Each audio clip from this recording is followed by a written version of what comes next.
Hello, everyone out there in Rumble X and YouTube land. Welcome back. Yes, I am back. Welcome back to Diego Knows. I, of course, am Diego, and we're going to continue to talk about The Housemaid. Yes, I was gone for a while.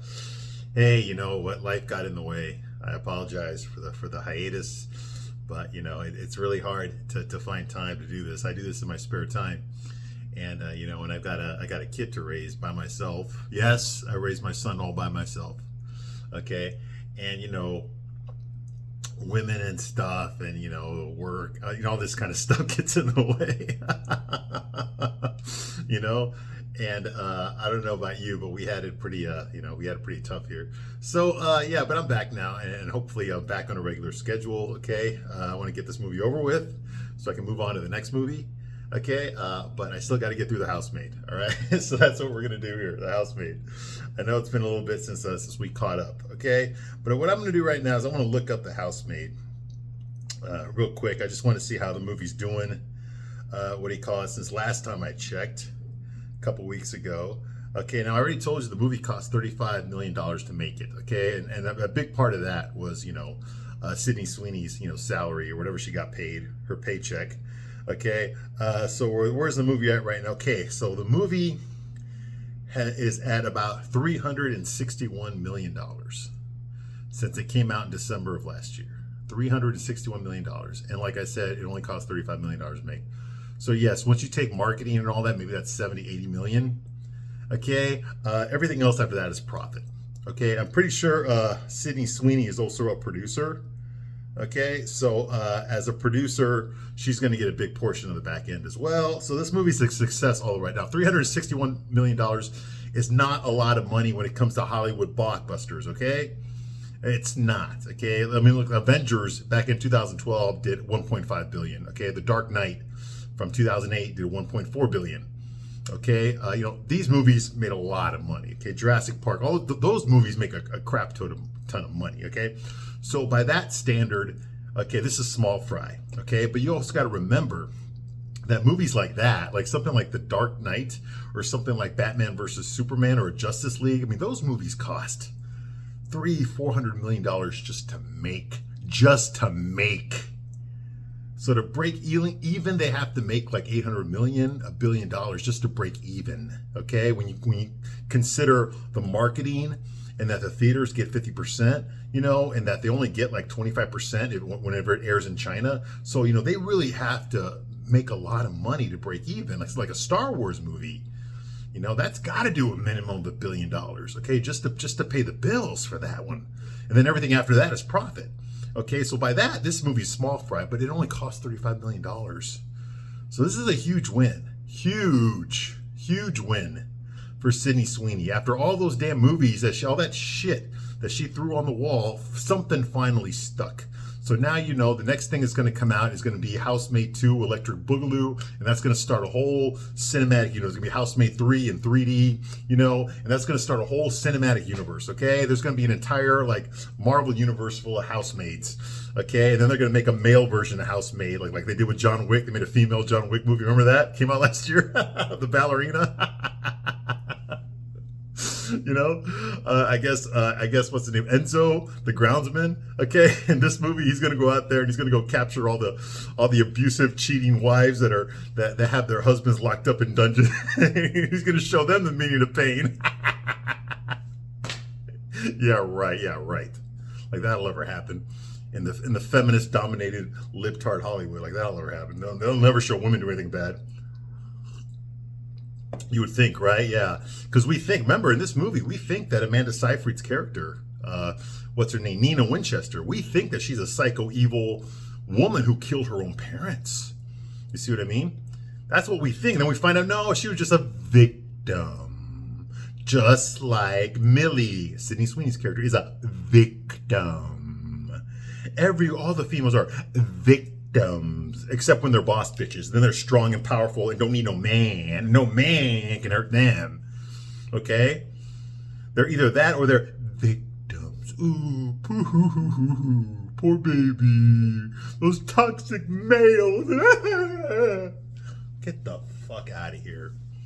And this movie's just towing that line. Okay, it's the feminist bullshit propaganda that we've been having for the past 50, 60 years. It's old. It's been old for a long time. But Hollywood is still going to feed it to us. And you don't want to know why? I'll tell you why. Okay, the reason that TV is so feminized and that movies are so feminized, okay, is because advertisers figured out a while back, okay, that women spend more money than men do. Okay, that's the truth. Women spend more money than men do. They buy a lot. They buy more useless shit than men do. Men tend to spend money on like a house, a motorcycle, a car, a boat. These are big purchases, but they don't make them as often. They're not buying a new house every week. Okay? Women, on the other hand, they're buying fucking clothes, they're buying jewelry, they're buying shoes, they're buying makeup, they're buying fucking memberships at spas, okay, all this with yoga classes, dieting supplements, Ozempic, and all this fucking plastic surgery, and all this fucking shit. And they do it all the time, not just every once in a while, all the time. Okay? So I think it's like 85% of all the buying power in America is women. Okay? So naturally, if you're going to make programming, you want to make programming for the people that are buying most of the stuff, and that is women. So you got to give the women what they want. The problem with that is it's at the expense of men. Okay? They figured out that women are fucking hypnotized by soap operas and romance movies and TV shows, shit like Game of Thrones, like Who's Fucking Who, soap operas, that kind of stuff, okay? That they're intrigued by the Sex and the City crap, okay? Desperate Housewives. I know I'm dating myself, but whatever the fuck's out there right now, Real Housewives of Beverly Hills, where the fuck? Okay, women are intrigued by that shit. They watch that shit and they will buy the products that they see the ads for on that shit, okay? That's why, okay? They want to give women what they want, so women will continue to watch, so they'll continue to buy stuff. Okay, fuck all this feminism shit. That's a red herring. Okay, it's fake. It was never fucking real. Okay, these corporations don't give two shits about women's rights. They don't give a crap about any of that stuff. All they care about is your goddamn money. It's social engineering. Get you to fucking hate men. Blame men for everything. That way you don't have to accept responsibility for your own actions and spend and buy my shit. That's exactly what it is. And it's one of the reasons that women are so fucked up today. Okay? They tell us that they want a man who's a fucking pussy. Okay? A woman that can walk all over him. Like that's what men are supposed to aspire to be now. They're supposed to be fucking pussies and simps for their wives, for their girlfriends. Just do whatever the fuck she wants. At the expense of your own self-respect. Okay? Fuck that noise. Fuck that noise. It ain't true. It's never been true. And it never will be true. Okay? Regardless of this crappy book that this movie's based on, the woman doesn't even use her real freaking name. What's her name? Something McFadden? Yeah, she's a Jewish girl. Get the hell out of here. A rich Jewish girl from Manhattan. Get the hell out of here. Okay? No. This is just social engineering. This is just another example of woke. Okay? It is. It's another example of woke. They put a hot woman. The only difference, they put a hot woman. Okay? A woman who's actually sexy. They put her, front and center of this thing. Okay? And I know why I know why Sydney Sweeney did it. Okay? Because she understands that a lot of women, okay, are intimidated by her. She gets that. Okay? A lot of women see Sydney Sweeney as the enemy. That's the woman that, if they have a high value man, that's the woman that's going to steal that high value man away from them. You see what I mean? That's legitimate fear, which is why this movie that's one of the subplots of this movie. Okay? A woman's high value husband getting stolen away by a super sexy housemaid. That's actually one of the story points in this movie. Okay? And that's a real fear that women have, but they ain't going to tell you that. They're not going to tell a guy that, but it's true. They are. They're afraid. They're afraid of losing their man to a better woman. Of course they are, but you're never going to get that from one of these movies. Because that would make women as weak and insecure, and you can't have that in Hollywood. You can't have a woman being weak and insecure. And only men are allowed to be weak and insecure. You see what I mean? And this movie is just another example of that. It's just another example of cope for women. Okay, you can't be a good guy. Okay, that leaves his wife. Okay, his psycho bitch wife for a sexy housemaid. Okay, that's actually nice to him. It can't be that because that might be too realistic. Okay, that might hurt some women's feelings. Women that don't look as good as Sydney Sweeney, that might hurt their feelings. They might boycott the movie. How dare you? You see what I mean? But yet shows like freaking Sex in the City, okay, or in Just Like Crap, which I've reviewed every episode of, both shows, okay, or those stupid ass chick streaming shows that you watch, okay, those shows glorify cheating on your husband because your husband ain't good enough. They glorify that shit. You see what I mean? That's not equality. But if you make a movie where a guy falls in love with a better woman than his wife, oh my God, that's misogyny. That's toxic masculinity. That's the patriarchy enforcing their will on us. You see what I mean? It's the double standard. It's the bullshit double standard. Okay? And any guy with any amount of self-respect knows that it is crap. It is crap. That's why I have this channel. Okay? To point out the double standard. To point out exactly how this is all manipulation, trying to get women to think a certain way, trying to get women to hate us so they can justify their own bad behavior. You see what I mean? And then you wonder why guys aren't getting married anymore? You wonder why fucking the divorce rates are so fucking high? You wonder why 70% of all divorces in the United States are instigated by women? Why the fuck would a man want to get married under those circumstances? And then the family courts are all biased towards the woman? I mean, you got to be a real piece of shit woman to not get custody of your kids. Okay? You got to be a real piece of work for a judge to give the ex-husband custody of the kids. Okay? That's the exception, not the rule. You see what I mean? And there's no fault divorce. So if a woman cheats on you and leaves you for her fucking big dick boyfriend, guess what? She gets the kids, she gets the house, she gets half of all your assets, and you're gonna have to pay her alimony and child support. You see what I mean? Where does the guy get the win here? He doesn't. So why the fuck would any man enter into a contract where the person that breaks it gets rewarded?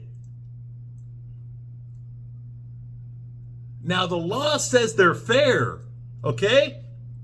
Because guess what, okay? If the woman makes more money than the man, then yes, the man gets the alimony. That is true. That's what happened to Roseanne. That's what happened, I think, to Mariah Carey, too. That's what happened to Kelly Clarkson. That's what happened to Adele, okay? They had to pay their husband's alimony. Okay, but seriously, how often do women marry a man who makes less money than them? Almost never. Almost never, so it's a moot point. Okay? No average woman is going to marry a dude who is broke. Okay? They're not. And if they do marry a guy, it's because they're even more broke than he is. Okay? So don't give me that crap. Okay? Women are attracted to men that have financial security. Okay? They marry up, they don't marry down. Men marry down, women marry up. Okay? It's been that way since the beginning of time. Of course, there's exceptions, like I just mentioned.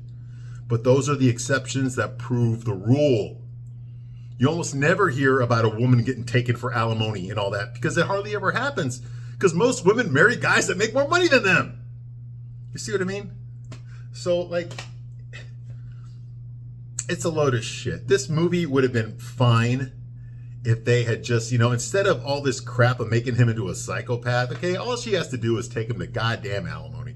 Take him to fucking court. I know there's a subplot in there about how he has an ironclad prenup or something. But anything can be contested. Anything can be contested, all right? All she has to do is claim abuse, and immediately the judge will give her custody. All right, let's get to this movie, all right? Let's get back where we left off. Okay, now where we left off last time, we find out that Nina Winchester, that is Amanda Seyfried's character, her and her daughter, Cece, are going away for a week. I don't know why. How can this woman be a slave of her husband when she's allowed to vacation herself with her daughter for like a week. Because later on we find out that she's basically a slave to her husband. Later on we find that out. Okay, but what kind of a slave is allowed to take like the weekend off and just go do whatever the hell they want? What sort of slave is allowed to take her daughter away for like a week on a vacation without her husband and then come back? You see what I mean? This movie doesn't even understand itself, okay? But whatever reason, she has to go away with her daughter. They have to go away, all right? Nina being the evil boss bitch that she is, she told her housemaid, our main character, Millie, she told Millie that she wanted to surprise her husband by getting two theater tickets, Broadway tickets, because this is like the New York area, to some show. I forgot what it was called. It was something stupid. It might actually be a real show, but I forgot what it was called. And damn it, I had it written down too. Beige clothes. It's called Showdown. It's called Showdown. I guess that's a real Broadway show. I don't know. She wanted 2 tickets to a Broadway show called Showdown. Okay, and also a hotel reservation for her and her husband on a Saturday night. Well, it turns out later on, she tells Millie, why the hell, why did I get these tickets for a show in the mail? Why do I have a reservation for the hotel on Saturday? And Millie says, you told me to do it. She said, no, I did not. Why the hell would I tell you to do that when me and Cece are going to go away that weekend for a whole week? Why would I tell you to do that when I know that I'm going to be out of town that week? Well, you told me, no, this is your mistake, and you're going to pay for these tickets. I bet you anything they're non-refundable, you're going to pay for these tickets out of your own paycheck. That kind of thing. Well, the husband, Andrew, shows up, the big dick, 6'2" guy, stud, ripped abs, square jaw, stinking fucking rich, that guy. Okay, he shows up. All right, he's like, hey, it's all right, sweetheart. I'm sure we can get a refund. We can cancel payment on these tickets, and I'm sure we can refund them. Well, he tries to refund the tickets, okay? He can't do it. So he tells Millie, he says, hey, listen, you hot big titty thing, I can't refund the tickets, so I'm just going to give you the tickets. I'm going to give you Saturday night off. How about that? And you and one of your friends can go enjoy the Broadway show, okay? And you can and take the hotel room as well while you're at it and have a good time. You deserve a break, especially after the way my horrible wife treats you. That kind of thing. So she's all in, Millie's all wet and excited. But she tells me, I don't have anybody. Look at me. I'm just drop dead gorgeous and I got these big titties. But I don't have any guy to go with. I'm so lonely. Just like that. Okay? And of course, Andrew being the helpful guy that he is, he's just like, well, you know what? I got an idea. Why don't I go with you? Why not? Let's have a good time. And she's like, oh, okay, yeah. Just like that, okay? That's basically what happens, okay? So, yeah. So that's going on here. All right, so that night, Andrew is dressed up like a stud. He's got like a suit on or a tuxedo. Where the fuck he's wearing? Who cares? Okay, he's there pacing back and forth in his own hallway. And then here comes Millie down. You see this in all the fucking chick shows. You always see the girl in a fucking dress slowly walking down the stairs in slow motion. That's every fucking chick flick out there. So the dress that Millie's broke, okay? And the reason she's broke is because she just got out of prison. She just got out of prison for we don't know what yet, okay? And she needs to have employment, okay? And apparently, if she loses this job, she's gonna go back to prison and finish the 5 years that she still owes on her sentence, okay? Now, we both know that's bullshit, okay? But that's the shit sandwich that this movie is feeding you, expecting you to swallow, okay? So she's wearing a very expensive dress. This is one of the dresses that Nina gave her the same day that she asked her to get those theater tickets and make the hotel reservation. She gave her all these free clothes. Oh, I'm just gonna have to give it to Goodwill if you don't take it, and you would look so magnificent in it. That kind of shit, right? Okay, and of course all the clothes she gave her were beige, so she's gonna wear one of those dresses to go to the theater. Okay, So that's going on here. Of course, she looks gorgeous, okay?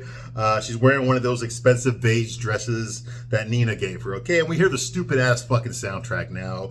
We hear Cinnamon Girl, which is a song by Lana Del Rey that came out in 2019. And we hear that because, you know, Lana Del Rey and chicks, they love that shit, okay? Okay, and as they go to the show... Okay, Millie is creaming in her dress. I mean, she is so fucking hot for this guy. I mean, her labia is way open.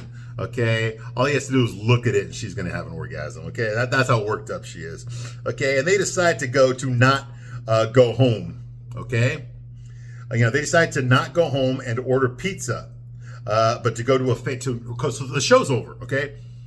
Now, their plan initially was, okay, once the show's over, we're going to come back here and we're going to order a pizza, okay? Boom. But since the show was so good, you know, and Millie's pussy is so wet right now, they decide to go to a fancy restaurant instead. And, you know, and just be on a date, basically, while his fucking wife and daughter are out of town. So that's what they do. They go to a fancy restaurant, okay, where they talk and drink endless fucking martinis. They drink martinis. Okay, and talk like they're on a fucking date. Okay, like she's not a fucking ex-con that's working for this guy, and he's not fucking married to a psycho bitch and her fucking daughter that he adopted as his own. Okay. So they're drinking all these fucking martinis, getting fucked up, okay? Andrew tells Millie that she's very funny and caring and great with kids, and her cock is bigger than his, and he's funnier than her, and he's better looking than him, and all the other usual shit that these chick shows always do. Okay, that's how you know a movie fucking sucks, when they tell you everything, but they show you nothing. Okay, I already know fucking Millie is fucking gorgeous. You know how I know that? Because I'm fucking looking at her, okay? But as far as her being, you know, funny and caring and great with kids, I have not seen any of that fucking shit in this fucking movie. Okay, the only kid in this fucking movie doesn't fucking like her ass. Okay, so no, she's not great with kids. She's not funny. She hasn't made me laugh once yet. And she's not fucking caring. Okay, all she's caring about is not going back to fucking jail. Okay, so no, she's not caring. She's none of these things. Okay, and we know she's none of these things. And she won't be any of these things. Okay, but we're being told that she is. We're being told that she is. Okay, instead of showing us that she's these things, which is a real actor is supposed to do, because the script gives you examples of her being those things, we're being told. Just like, you know, when I reviewed Sex and the City, when I reviewed And Just Like Crap, remember that show? Okay, every fucking episode, okay, some character would tell one of the main women on the show, whether it was Charlotte or Carrie or fucking Miranda or whoever the fuck it was on the show, okay, or one of the black bitches that was on that show, there'd always be a character, usually a side character, that would tell that character, okay, how great you are so beautiful, you're so smart, you're so intelligent, you're so charming, and let's just go on for hours. Instead of showing us, okay, all these fucking adjectives will be spitting out, okay? Instead of showing us this character do something so that we can come to that conclusion on our own, we're just being told it by another character. We're being told it, okay? That's not good storytelling, okay? And that's what's going on here. He's telling her all this fucking bullshit, and we're supposed to believe it, okay? Because Millie believes it. This whole movie is from Millie's point of view, okay? But we haven't seen Millie display these qualities yet, okay? Now, I'm not saying Millie's a bitch or she's not, okay? But it doesn't mean that she's all these incredible things either, okay? So to me, it sounds like fucking it's not true, all right? So if it's not true to me, then why the fuck is Millie believing this?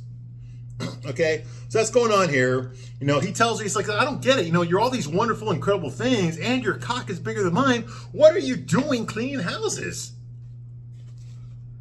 You know? And what do you call it? He says, like, you should be living your best life.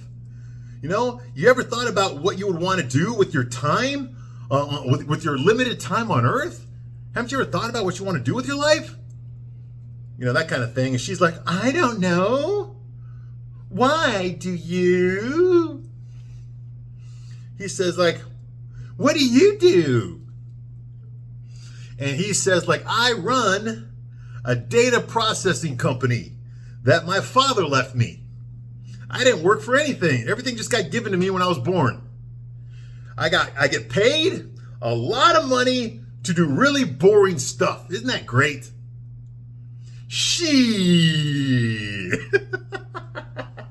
He says, I get paid a lot to do a lot of boring stuff and shit.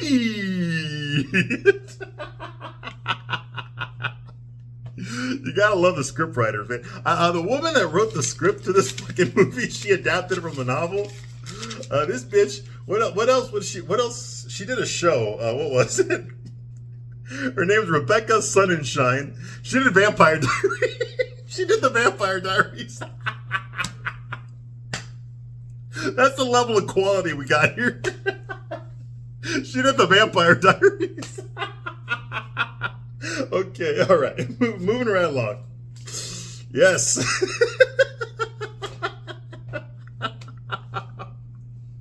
Oh my God. Okay, sorry. All right, so moving right along. He tells her, Andrew tells Millie, all I ever really wanted was to be a husband and a father. Okay? Do you want kids? And of course, Millie's going to say no because she's a fucking boss bitch feminist. And we all know that boss bitch feminists hate fucking children. They don't want to have any children. If they happen to get pregnant, they just get rid of it. Okay? We all know that career comes first. Riding the cock carousel comes first. If she wants to get married and have kids, she can do that in her 40s and stuff. Like, that's when you're supposed to do it. Not when you're young. When you're young, you gotta fuck as many high value men as you can. Eventually, a high value man will fall in love with you and marry you, and then you can have babies when you're in your fucking late 40s, right? Right? That's what I learned at the university. That's what the TV shows tell me. Yeah, exactly. Okay, and anyway, Millie says, yeah, someday when I'm in my 40s and shit, and, when I'm already the CEO of my own startup company, then yeah, I'll have kids then. With the right person. That's what she says. And Andrew says, I feel like I won the lottery with Nina. When I married her, she was a fucking broke-ass single mom. And that's what I've always wanted. I've always wanted to marry a fucking single mom and take care of another man's fucking kid. That's perfect for me. Exactly what would make me happy in life.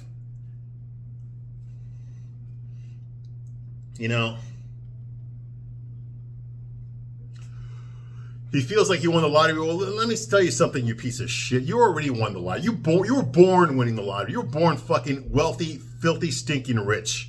You're born with a shitload of money that you did not earn. Okay? So you already won the lottery. Okay, what the fuck? Now you're telling me that a single mom is what you needed to complete your happiness? Are you out of your fucking mind? And we're supposed to believe that? I know you ladies out there believe that shit. Because your self-esteem depends on it. But I'm a straight guy. And I'm telling you, Ripley don't believe that shit. No straight man believes that shit. Okay. So anyway, he tells Millie, I'm not living my best life because Nina is always angry. And I don't know why. Every conversation ends in a tirade. And I'm thinking to myself, okay, dude, this woman is your fucking employee. This is your housemaid, okay? It'd be like talking to your secretary about the personal problems you're having with your wife over fucking cocktails, okay? It's inappropriate. It's fucking appropriate. Okay? Why the fuck? Okay? Because remember, at this point in the movie, we think that Andrew's a good guy. It's Nina that's the piece of shit. That's what we think. Because we're looking at this from Millie's point of view. Okay? Why the fuck are you sharing personal information about your fucking wife to your fucking employee? Okay? That doesn't sound like something a guy who's in love with his wife would do. You see what I mean? It's not. It's not at all. Far from it. Okay? That right there should be a red flag. Okay? I learned that a lot from my own dating history, okay? Whenever you date a woman who consistently talks shit about her ex, okay, it says a lot more about her than it does about you. What do you think she's going to say about you if you all break up? You see what I mean? Exactly. If she has no respect for her prior relationship, what the fuck makes you think she's going to have respect for this one? You see what I mean? The fact that he's telling his fucking employee personal shit about his wife that she has no business knowing says more about him. Anyway, so he says, she used to be so kind and generous and affectionate. What do you mean generous? She has nothing. You're the one that pays for everything. What are you talking about generous? Does she cook for you? No. Does she clean the house for you? No. What do you mean generous? You're the one that takes care of her and her fucking kid. You're the one that buys her everything. You're the one that provides her with everything. So where's the fucking generous part coming from? I'm confused. Okay? She used to be kind, generous, affectionate. What the fuck? I just want to make her happy and I don't know how. And Millie told, well, it's not you, Andrew. It's not you. It's just that she's a psycho bitch who killed her parents.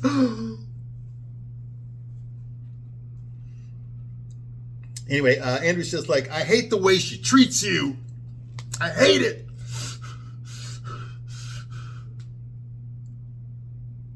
I hate it. Yeah, just like that. You know, I think I'm letting you down while you're getting me up.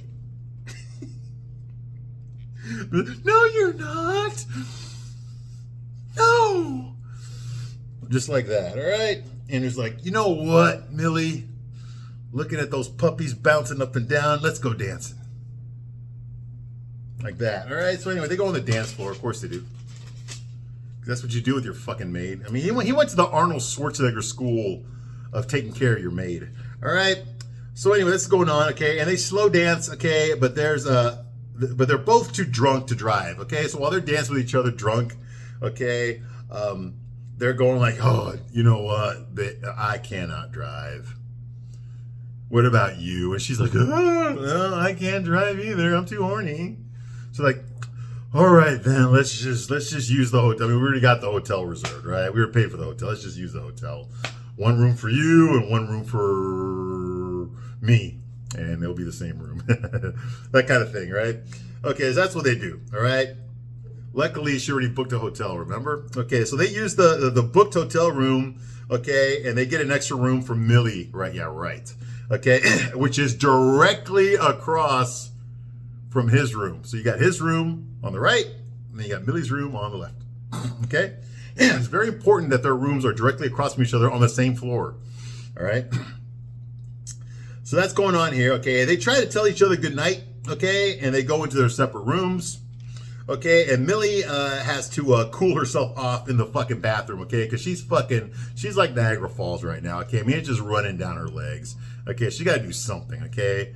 Her nipples they're fucking perky and everything. Or she's flustered, you know, all that stuff. I mean, she's wet and ready, okay? And she's trying to deal with that. All right. So that's going on here. All right. You know, she looks at herself in the mirror and goes like, "Don't blow up your life." Well, you're gonna be blowing something pretty soon. It ain't gonna be your life. Anyway, so she checks her phone, and it turns out that she has a shitload of angry messages, okay, from Nina on her cell phone, okay? Threatening to fire her if she doesn't answer immediately, but if she doesn't respond to the text immediately. So there's a bunch of fucking nasty text messages, okay? You know, okay. Okay, and of course, at no time, this is the phone that Nina provided her, okay? When this movie began, Millie had her own phone. But when Nina offered her a better upgraded phone, Millie immediately threw away her phone and just started using the new phone that Nina provided her, okay? Never once thinking that Nina can actually, you know, she can see everything that fucking Millie does with this phone. She can read all the text messages, all the DMs, okay? She can track this phone. She can turn off the phone whenever she wants, okay? Millie never once thought of that when she threw away her phone and just accepted this one. You see what I mean? It's fucking ridiculous. So anyway, that's going on. All right, Millie runs to Andrew's room, okay, to show him all the messages that Nina left on her phone. Look at this, you know?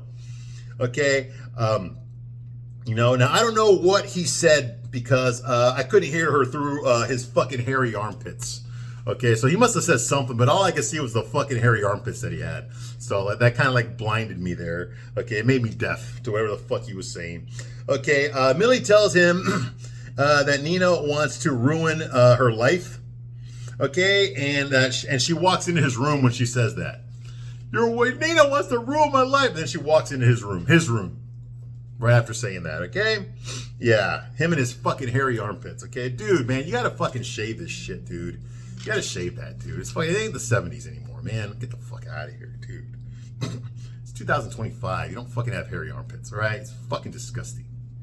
Anyway, Millie tells him that Nina wants to ruin her life. Okay, and she walks into the room. Millie says, "I can't afford to lose this job. I can't go back."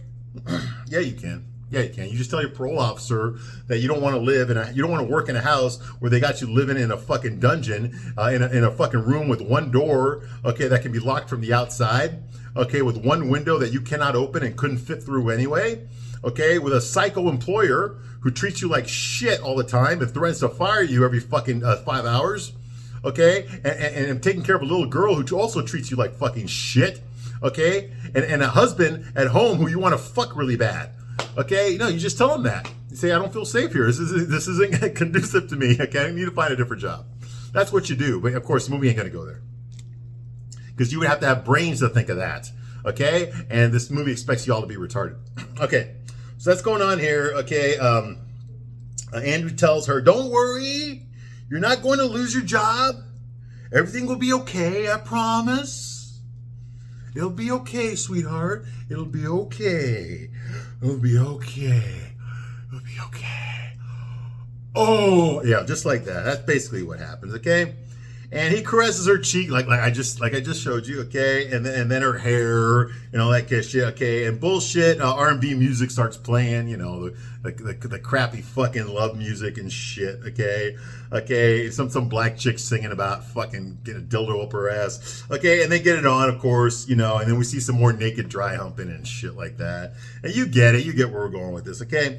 Anyway, the next morning happens, okay? Andrew tells Millie that they have to get back to the house soon because he checks his phone and it turns out that Nina's going to be coming back early, okay? I guess that weekend, she's cutting it short, all right?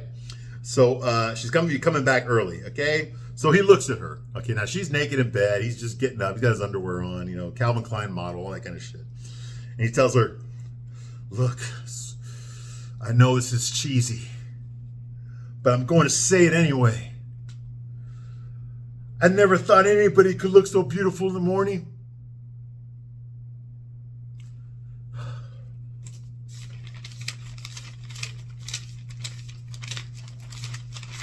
The fuck's her name again? Rebecca Sonnenschein. Rebecca Sonnenschein wrote that. I know this sounds cheesy, but I'm just going to say it anyway. I never thought anyone could look so beautiful in the morning.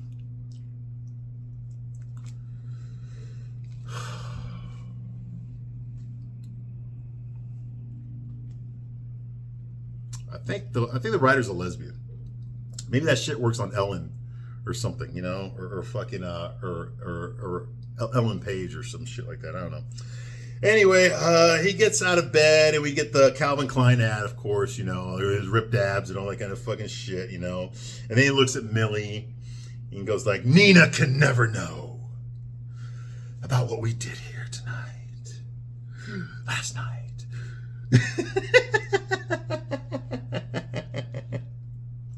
You know, and he's like, "I just wish I'd met you before. I wish things could be different instead of just a pump and dump. That's how it's got to be." You know, and Millie's like, "This can never happen again." Okay, and she's all happy and sad at the same time. You can tell, okay, not because she's a good actress, okay, but because it's so fucking obvious. I mean, what the hell? Okay, and then on their way back to the house, okay, they drive in silence, okay, in silence. So we know what's going to happen there. All right, I'm going to take a break here from this, and I'll be back to do another video later, okay, to continue my review of this piece of shit. But real quickly, before I forget, okay, I want to give you this information here. It's Diego Knows that knows Diego. Okay, that right there, that's my X. Right there, all these videos will be on X, okay? And then right here, Diego de la Vega Knows, okay, that is my Rumble, okay? That's my Rumble, okay? And this video will be on Rumble as well. And the reason I do that is because you know how, you know, I mean, what is YouTube, okay? YouTube is Google, okay? Where's Google, okay? Silicon Valley. Where's Silicon Valley? San Francisco. Where's San Francisco, California? Okay, you see what I mean? See where I'm going with this? Okay, they're pretty one-sided when it comes to what what they want to allow on their platform. Okay, so they could take down this stuff at any moment. Okay, not that long ago they age restricted one of my videos. I don't know why. I mean, I don't make these videos for kids. I never have. Whenever I post a video, I always put down you got to be 18 or older. But for some reason, they chose to age restrict it. Like, what the hell? Okay, and they're just doing that because they don't like my content. Okay, it's funny how Rumble never does that. Okay, but yeah, that's what they're doing. Okay, so obviously they don't like anyone that doesn't have the same think as they do. You see what I mean? Okay, so that's why. Okay, so anyway, I'll be back soon to continue my review. I thank you very much for watching this long, and I'll see you soon on the next one. Bye.